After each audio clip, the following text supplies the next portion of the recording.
It's the I Can't Mom Today podcast with Heather, the new mom, and Vera, the seasoned mom. I Can't Mom Today. Hey, this is Vera and Heather back again with another episode of I Can't Mom Today podcast. Hi, Vera. Hey, Heather. How are you? I'm good. How are you doing today? I'm doing well. Nice. Nice. No more coffee? What do you mean? C-O-U-G-H. Oh, yeah. I was like, yeah, I was like, no, I only have coffee on Mondays now. Well, because you had that bad cough forever. No, off of cough drops and everything. That's awesome. No more. Yeah, the last couple times we've talked, you sounded pretty good. Yep. So yeah, that's good. Feeling No, good. just got to watch out for the corona. Oh, Lordy. I'm going to run away if it comes here. Somewhere that's already had it, obviously. Yeah. So we have a return guest today. Carrie, say hi, Carrie. Hi. Hey, Carrie. Hey, thanks for having me back. Of course. We had so much fun the first time. We wanted to keep talking to you. Mm-hmm.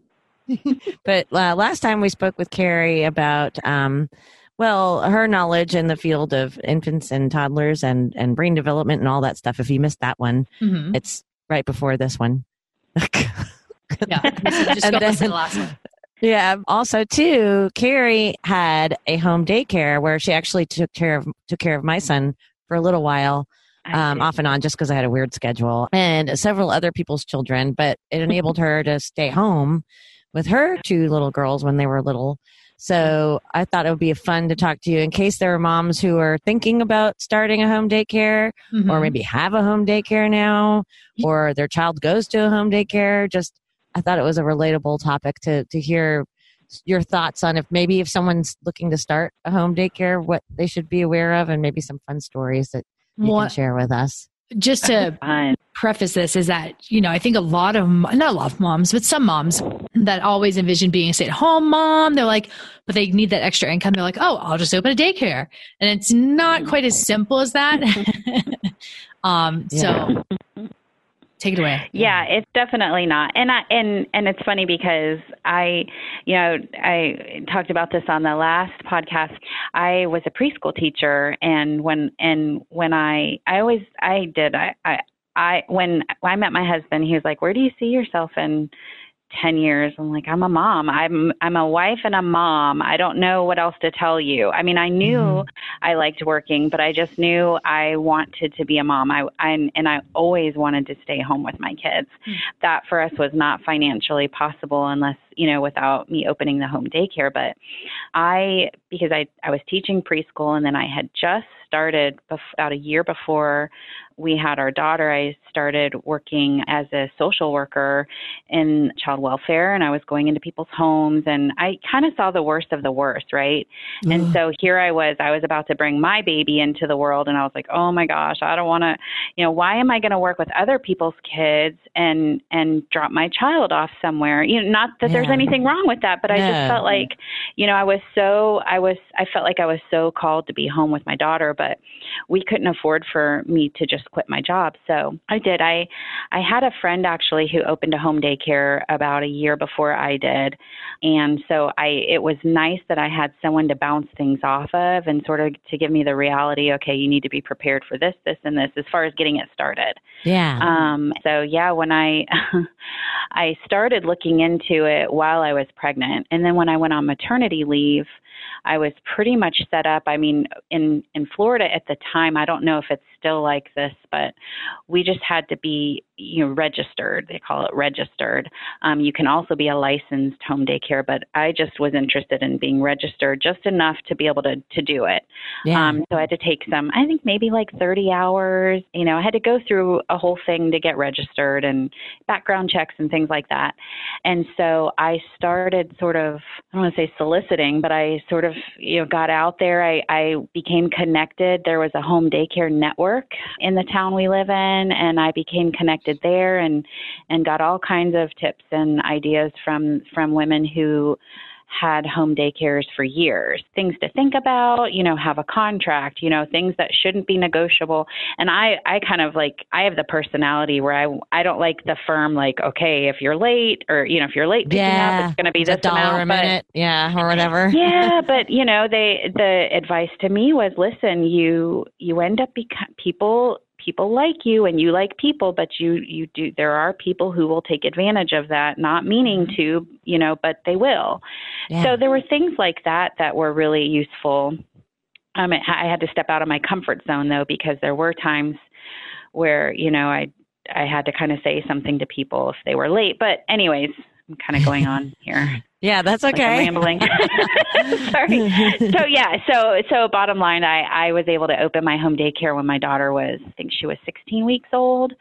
And I started with 4 infants. So I had my daughter. I was allowed to have 4 infants with that age group. So I had my daughter and 3 other children from, I think the oldest was 11 months at the time I opened. And then I had a 6-month-old, and my daughter was 4 months, and then I had a 6-week-old. Goodness, you're such a better woman than I am. Yeah. Oh, really? There's no way. I mean, people said that to me, but I got to be home with my daughter. I got to nurse her. I got to do. I feel like there is where I draw the line. Yeah. I love him, but man, I don't know if I could be with him 24 hours. It's funny. I had a very good friend of mine who one of our college girlfriends, when she had her son, she was like 6 weeks. That's it. I'm going back to work. And that's just what she, and that was fine, but I got to take care of him. But, that was just, she didn't want to be home. She had her career and that was great. So it's funny. Yeah. We're all so different. Mm-hmm. But I will say, when I went into it, I said, I will do this for 5 years until she goes to kindergarten. And it doesn't matter if we have more kids. I'm closing at 5 years. So yeah. Is that what you did? Yeah. I couldn't remember if you did it precisely that much or whatever. So then Lena, your younger daughter, was what, 3 at that time? Or 2? She was actually 2. Yep. She was 2 years old. So what I did was, and of course I was really fortunate because the majority of the kids I had stayed with me the whole time. So I had them, the kids were kind of like, almost like siblings because they were all close to the same age. We had a couple, one or two leave, and then, but for the most part, all the kids were together the full 5 years. And so everybody knew. I made it clear that, when kindergarten hit, this is it. So there were, I think, 2 kids who were a year younger, or, a grade younger, I guess, wouldn't start kindergarten until the next year. So they had to make arrangements for that final year. But yes, I was ready to close. Yeah. I think that last year was probably the hardest year for me because I was sort of over it. I mean, I loved the kids, but it was being home. My hours were 7:30 to 5:30, and it's a long day. There's you had to be really sick to call in sick. So, because that meant everybody else had to make arrangements, Yeah. So. Oh, for sure. Yeah. And the only time you'd get a break is when they take a nap, right? Yep. When Lena was born, my second one, I took 2 weeks of maternity leave when Lena was born because the way I figured it was, 1, again, I needed to keep my business going, and 2, I had this toddler or 3-year-old running around the house. I was already going to have to be up at the crack of dawn, and so why not just keep on going?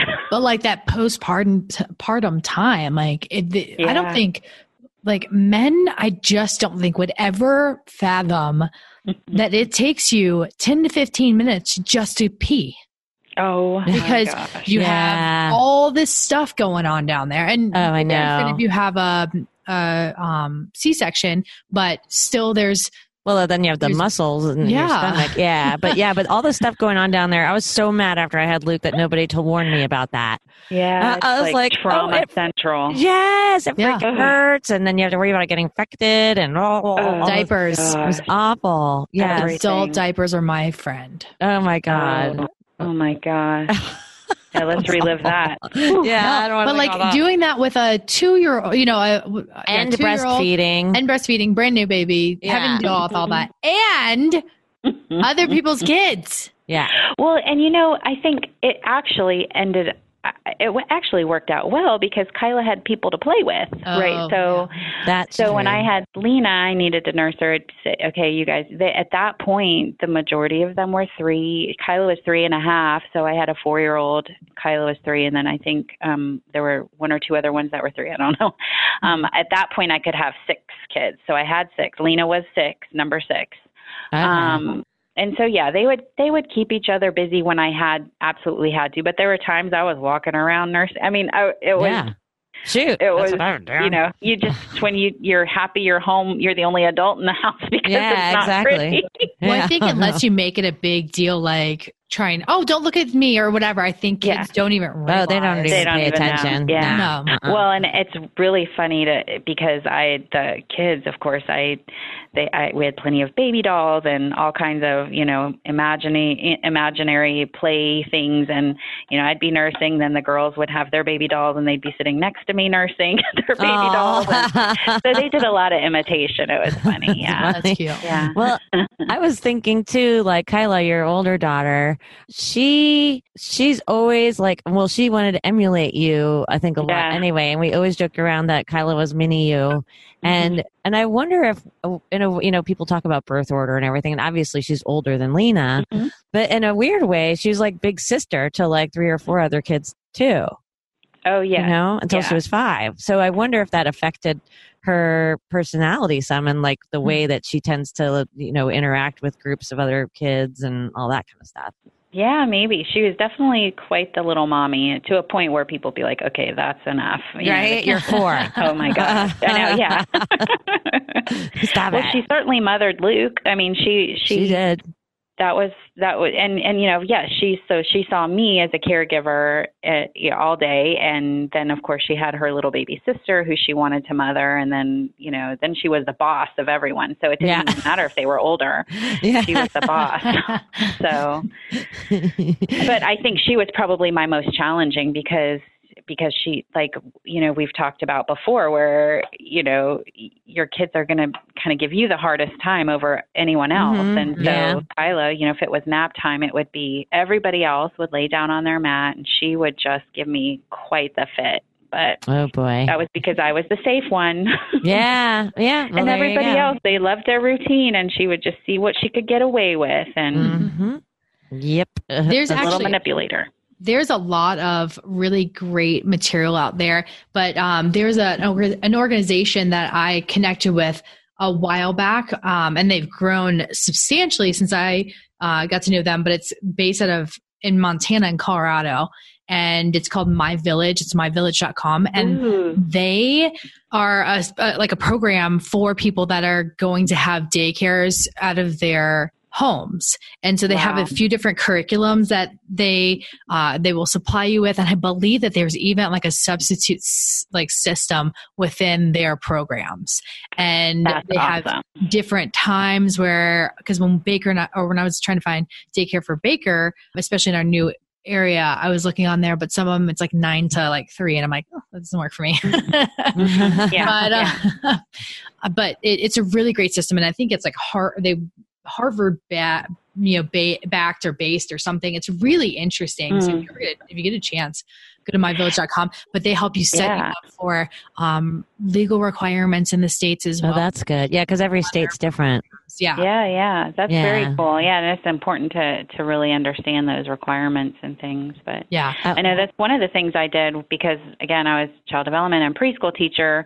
And I mean, I know kids learn through play, but one of the things I did, I wanted to be more than just, you know, quote daycare. I really wanted to also promote their development. So we had a little routine with things, but I did actually buy some curriculum, periodically did some, you know, it was a little bit harder being home to be full on preschool teacher, but I did try to do some of that curriculum, kind of work with the kids. And, you know, I think probably if somebody's considering opening a home daycare or they have one and are kind of wondering what they got themselves into, finding that network, whether it's online, like you're talking about, the village, or in your community and really connecting with people like that, because it can be pretty isolating.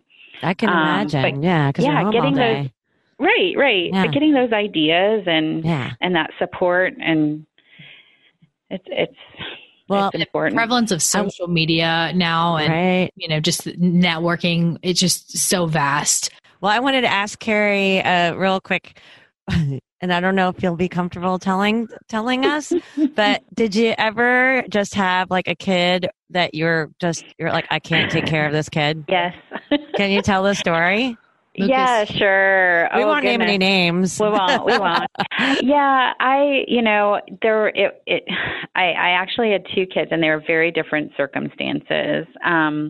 One of them, of course, I adored all of the kids, but this little boy was wonderful, and he fit in great with the kids. They all loved each other and played well together.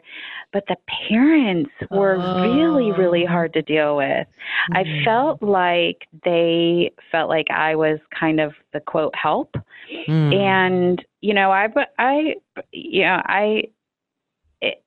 I was running a business, but I definitely more than just, a babysitter for their child to be with me 10 hours a day. I was really, I was really using my experience and education with this program, but yeah, they treated me like I was the help. They complained about, I don't know if the child, he was a toddler, if he got a scratch, what are you doing with the kids? And I mean, I made it very clear the kids will play outside, they need to be outside. They need to they're safe. I'm with them, but things do happen, and kids are kids, and toddlers. I mean, it's in the name. Yeah. They're toddling. Yep. They're going to fall. Yeah. So there were times they questioned me, and I felt very uncomfortable. I mean, I was just fine being, questioned about, things that happened, but I felt like that communication was super important. Plus, it's their child. But when it was almost accusatory that I was, not paying close enough attention, it became too much. And I think the child, he responded actually when he would get a mosquito bite. And here in Florida, we have mosquitoes, right? Mm-hmm. So if he would get a mosquito bite, the little bite would be much bigger than other kids, so, I would do everything I could. They supplied, some kid safe mosquito repellent. And but if we were outside and I noticed the mosquitoes were bad, we'd go in. But there was one time the dad said he picked him up, and I guess the boy had a mosquito bite on his ear, and we didn't notice it. Well, he called me later that evening, and he actually said, "What the hell are you doing with these kids?" I was like, "Okay, that's enough." And we got along. We were very friendly. I mean, they were very friendly. They'd had us over, my husband and I, to their house, but they had a really hard time with our situation. So I had to let them go, and it was hard because I felt like a failure. I felt like, I made a commitment and a promise, and they trusted me, and I know myself how hard it is to be okay to let your child stay with somebody else. So knowing that I had to let them go and that they would have to find somewhere else, but I just felt like the fit was wrong. So it's like It's a Wonderful Life, George Bailey and the teacher situation. Yeah. Yeah. Well, I had another one that was actually, and this one I think is probably also important to talk about. But there was a child who I had from, he was a baby, and then when he started crawling, and maybe he was just over a year, he had some medical issues or some developmental issues. I was really not able to care for him and then the way that he needed to be cared for. And because I had the other children in my home, I had to think about my ability to manage them as well. Yeah. And after about a year and a half, I had to let them know. I thought he needed a different environment, and I was just devastated to have to come to terms with that because I knew, I knew when we were close, the family was close. I loved this little boy, but his special needs were, I just was not able to do it all by myself. And that one, I really felt like a failure because I wanted to be that person for them, but I couldn't be and sanely take care of the other kids. So Yeah. It happens. Well, and I think that's better. You're using your good judgment. I mean, it's better for you to decide that rather than, try and keep him and not do, not be there, not do everything that he needs or take enough care of him that you would like to or that he needed. So it was a tough decision, and the parents were very upset, but it was what I needed to do in order to be able to maintain. Mm-hmm. Yeah. Well, and the other kids would suffer eventually. Right. Oh, they were already. Yeah, they were already. So. Yeah. Well, thank you so much, Carrie, for taking the time to hang out with us again today. It's fun. Yeah, absolutely. I'm happy you had me. Thank you. Yeah, maybe we'll ask you back and ask you all kinds of other questions. I don't know. Well, maybe I can come on and ask you guys questions. Oh, there you go. That could be scary. Again, teenage help, guys. Oh, God. We need teenage help. I need teenage help. Yeah, let us know. This is for all ages. Yes, for sure. Yeah, absolutely. So... Yes, absolutely. Well, thank you so much. It's been a pleasure. Yes, thank you, Carrie. And anybody, if you have any questions or anything, check out our YouTube, I Can't Mom Today podcast. And of course, our Facebook, I Can't Mom Today podcast. Same thing on Instagram. Oh, we're on Twitter too. I keep forgetting our Twitter. We're on Twitter now. And Gmail. I Can't Mom Today podcast at Gmail. So thank you for listening. Thanks again, Carrie. Thank you. Bye. Thank you. Bye.